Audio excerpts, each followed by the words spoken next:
Olá, povo de Deus, para questões de Vespasiano, tudo bem com vocês? Sejam bem-vindas e bem-vindos a mais um Lexio Divino aqui no nosso canal, mais um momento de oração, de partilha com a palavra, tá?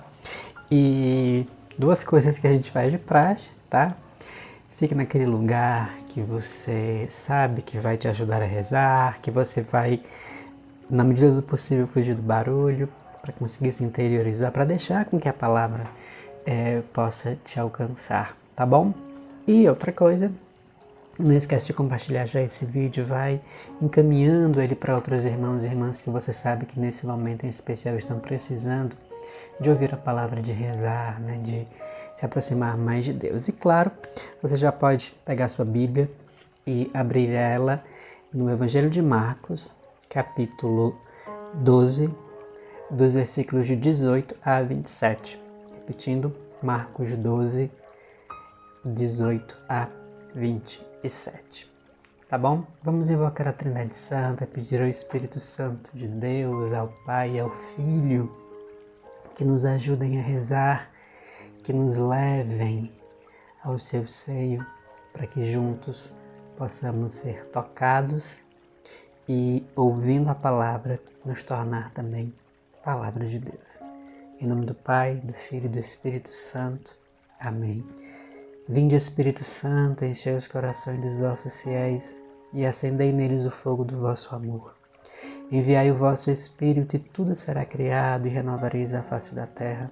Oremos. Ó Deus, que instruíste os corações dos vossos fiéis com a luz do Espírito Santo, fazei que apreciemos exatamente todas as coisas segundo o mesmo Espírito e gozemos sempre de suas consolações por Cristo, Senhor nosso. Amém. Aproximaram-se de Jesus alguns saduceus, os quais afirmam que não há ressurreição. Perguntaram-lhe: Mestre, Moisés deixou-nos escrito: se alguém morrer, deixando a mulher, mas não tendo filho, o irmão dele se casa com a mulher, a fim de suscitar descendência para seu irmão. Ora, havia 7 irmãos. O primeiro casou-se e morreu sem deixar descendência. O segundo casou-se com ela e igualmente morreu sem deixar descendência, e do mesmo modo o terceiro. E nenhum dos 7 irmãos deixou descendência. Depois de todos, morreu também a mulher. Na ressurreição, quando ressuscitarem, ela será a mulher de qual deles, pois os 7 a tiveram por mulher? Jesus lhe respondeu: acaso não estáis errados por não compreender as Escrituras nem o poder de Deus? Com efeito, ao ressuscitarem dentre os mortos, homens e mulheres não se casam, nem se dão em casamento, mas são como os anjos do céu.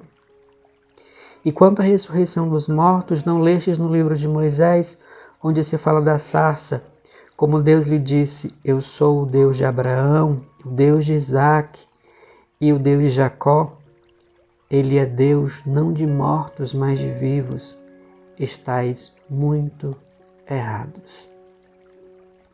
Convido você a pausar esse vídeo, releia o texto, deixe cada palavra vá penetrando no seu coração para que a mensagem central desse texto lhe alcance, lhe tome e a gente possa, com toda a segurança e clareza, rezar com esse texto. Bom, tendo relido, só para contextualizar rapidinho, para a gente focar, né, no objetivo da leitura orante, que é a oração, é entender que no tempo de Jesus, né, ele como judeu, ele dentro da religião judaica, ele estava dentro de um contexto de uma religião que tinha vários ramos, né? Tinha os fariseus, os saduceus, tinha os zelotas, né? Tinham os sacerdotes, e enfim, eram vários grupos de judeus, e os saduceus não acreditavam na ressurreição dos mortos. Então, eles chegam com essa pergunta um tanto capciosa, né, para pegar realmente Jesus. Olha, se existe essa ressurreição, como é que vai ser? Essa é a pergunta deles. Olha, tem essa ressurreição aí. Essa mulher que casou com vários homens ela se casa e quando ressuscitar, ela vai ser mulher de quem? Tá? E aí Jesus, como um grande sábio, conhecedor da palavra, ele vai exatamente no argumento, né? Argumenta exatamente naquilo que eles tinham como a fonte mais segura para a fé deles, que é a própria palavra de Deus, que os saduceus eram homens letrados, né? Conhecedores da palavra de Deus. E aí Jesus diz, como vocês sabem, né? Deus falou a Moisés. E ele se apresenta como um Deus de vivo e não como um Deus de mortos. Nisso ele já diz, olha, a ressurreição realmente existe, tá? Mas o mais importante é que Jesus ele fala de algo, de uma realidade, né, que nós ainda não alcançamos, que é a realidade da ressurreição. O que Jesus fala quando nós, né, ao dizer que nós seremos como anjos, não é que a gente vai ter asas, nós vamos virar anjos, nós viveremos como os anjos no céu, adorando, louvando, bendizendo a Deus. Será uma vida de plenitude, onde não haverá necessidades como as necessidades daqui. Quando ele diz também que Deus não é o Deus dos mortos, mas dos vivos, ele quer dizer que nós não teremos mais as necessidades da finitude. Nós não seremos mais carentes de nada. É claro que nós iremos para o céu, com os nossos irmãos seremos a comunidade, né? A grande comunidade de adoradores do Senhor, né? Eternamente. Mas nós não teremos essas carências que são carências daqui, são necessidades dessa terra. Nós já estaremos plenos de Deus, plenos da graça. Portanto, nós seremos intimamente, completamente, plenamente ligados a Deus, como eu já falei, sem nenhuma outra necessidade, a não ser a de agradecer e louvar a Deus, certo? Ou seja, nós não temos que pensar que nós teremos preocupações terrenas. Deus é e será no céu o bastante para cada um de nós. Tá bom? Vamos rezar com isso? Eu convido você, nesse instante, a fechar os seus olhos e, mais uma vez, como nós sempre fazemos, agradecer a Deus. Agradecer ao Senhor pela palavra que chega a nós como vida, como amor, como coragem, como mensagem de esperança, de renovação, de comunhão. Nesses tempos tão sombrios, difíceis, maculados pela cultura da morte, do ódio, da divisão, agradecer ao Senhor porque Ele renova a nossa esperança e se deixa ser alcançado para nos saciar, para nos alimentar, para nos fazer nascer de novo. Agradeça, louve, bendiga a Deus, que é tanto, que faz tanto por nós, que continua se entregando incondicionalmente. Vamos agora deixar que o texto nos alcance, deixar que o texto nos leve àquele momento, ao tempo de Jesus. E mais uma vez diante dele, nós presenciamos o Mestre, o Sábio, o homem da palavra, dizendo a nós palavras de verdade, palavras de consolo, de total sabedoria, de discernimento. Jesus fala e o nosso coração se aquece. Nós estamos juntos dos discípulos, vendo Jesus ser questionado. E como é bom ver o Senhor mais uma vez, com toda a sabedoria que lhe é própria, com a sabedoria de quem tem intimidade com o Pai, responder e edificar a nossa fé. Como é bom ter aquela dúvida que poderia ser nossa, saciada pelo Mestre Jesus, Mestre sábio, que também nos dá sabedoria. E essa palavra vem nos dizer que o nosso Deus é o Deus dos vivos e não dos mortos. Ele é o Deus da eternidade e não da finitude.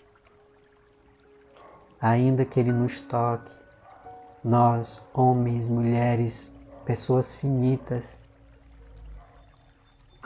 Ele se apresenta como Deus da infinitude para nos dar a eternidade, para dizer que somos servos, amigos, filhos, discípulos, apóstolos, missionários do Deus da eternidade. Vamos deixar que a palavra agora nos diga quais são as nossas necessidades e que necessidades muitas vezes se tornam maiores do que a vontade de Deus. Quais são as necessidades que nós ainda estamos presos, que nós muitas vezes colocamos como prioridades e que atrapalham a ação de Deus, que nos perturbam, que nos roubam a paz e nos impedem de contemplar a grandeza da vida em Deus. Quantas vezes o nosso trabalho, e às vezes mesmo o trabalho da igreja, que deveria ser um trabalho, claro, feito sempre com responsabilidade, com delicadeza, com humildade, muitas vezes nos rouba a paz, porque nós colocamos o serviço, o fazer e não o ser na frente. Nós esquecemos que o nosso trabalho se realiza não com os instrumentos, mas com a graça. Quantas vezes as perturbações tomam conta de nós e nós esquecemos que o mais importante é o ser de Deus e não apenas o fazer. Quantas vezes nós nos preocupamos com o que não temos e esquecemos de amar o que temos? Quantas vezes? Quantas vezes a nossa vida é tomada pelas responsabilidades, pelas obrigações do dia a dia e nós esquecemos de contemplar a graça que nos apresenta as possibilidades de fazer o que nos é preciso. Quantas vezes nós esquecemos de contemplar a ação de Deus no nosso dia e ficamos presos ao ativismo, às nossas ações, aos nossos feitos, quando na verdade tudo o que precisamos é contemplar Deus fazendo, Deus sendo Deus, Deus sendo o nosso Deus. Por isso, vamos agora pedir juntos: Senhor, dá-nos a graça de ser, de não apenas fazer. Dá-nos a graça, Jesus, de focar a nossa vida, os nossos pensamentos, não apenas nas nossas necessidades terrenas, não apenas naquilo que passa, mas no céu. Nós somos homens e mulheres da eternidade, do Deus da eternidade. Somos homens e mulheres do céu. É ao céu que pertencemos. A intimidade, a providência.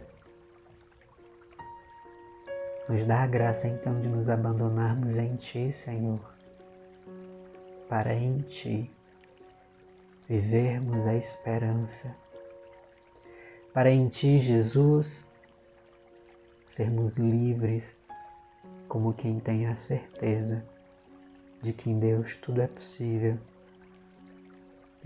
e o impossível será feito, porque a providência sempre age, porque a providência é constante, porque a Tua providência, Senhor, ela não abandona os que têm fé. E para que a gente saia desse momento com a certeza absoluta de que o nosso olhar deve estar voltado para Deus, para o tempo de Deus, para as preocupações de Deus. Vamos deixar agora que a palavra nos lembre todas as vezes que Deus agiu com a sua providência, em que a palavra nos ensinou que o mais importante não são as nossas necessidades finitas, mas o céu. Quantas vezes nós somos surpreendidos pela graça, quantas vezes aquilo que parecia tão grande, tão importante, a palavra nos fez entender que para Deus era um pequeno detalhe, porque o mais importante era necessariamente a presença de Deus. Que o mais importante não era a solução de uma situação, mas o processo de intimidade com Deus que aquela situação nos chamou e nos proporcionou. Agradeçamos ao Senhor por tudo isso que Ele tem nos feito, por tantas vezes essa palavra gerar vida nas nossas vidas, por todas as vezes que essa palavra nos disse o quanto é possível ser de Deus, ter esperança e não nos desesperar. Obrigado, Senhor, porque a Tua ação e Tua providência nos consolam, nos conformam e nos ensinam a esperar em Ti e entender que nós somos feitos para o céu. Temos que ter os pés no chão, mas o coração na plena certeza de que Tu sabe do que realmente nós precisamos. Por isso nos converte, nos transforma, para que nós sejamos presença esperançosa, para que nós sejamos presença viva, presença do céu aqui na terra. Glória ao Pai, ao Filho e ao Espírito Santo, como era no princípio, agora e sempre. Amém. Em nome do Pai, do Filho e do Espírito Santo.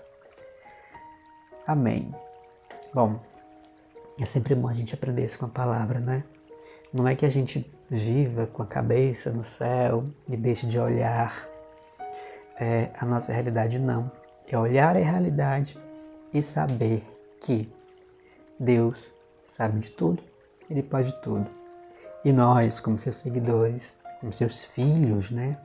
Como homens e mulheres da intimidade com o Senhor, nós temos que ouvir e saber dEle o que fazer, como lidar com isso, tá bom? Para que, como sempre rezava Santa Teresa, nada nos perturbe, nada nos tire da ciência, da presença e da intimidade com Deus, tá bom? Um grande abraço para você, não esquece de curtir o vídeo, tá? Comenta aí agradecendo a Deus pela providência, por tanto que nós temos aprendido e, claro, compartilhe esse vídeo com outros irmãos e irmãs para que essa comunidade de amantes da palavra, de homens e mulheres que rezam a palavra e que se fazem oração, possa crescer cada vez mais, tá bom? Um abraço para todo mundo, que Deus nos abençoe. Até mais.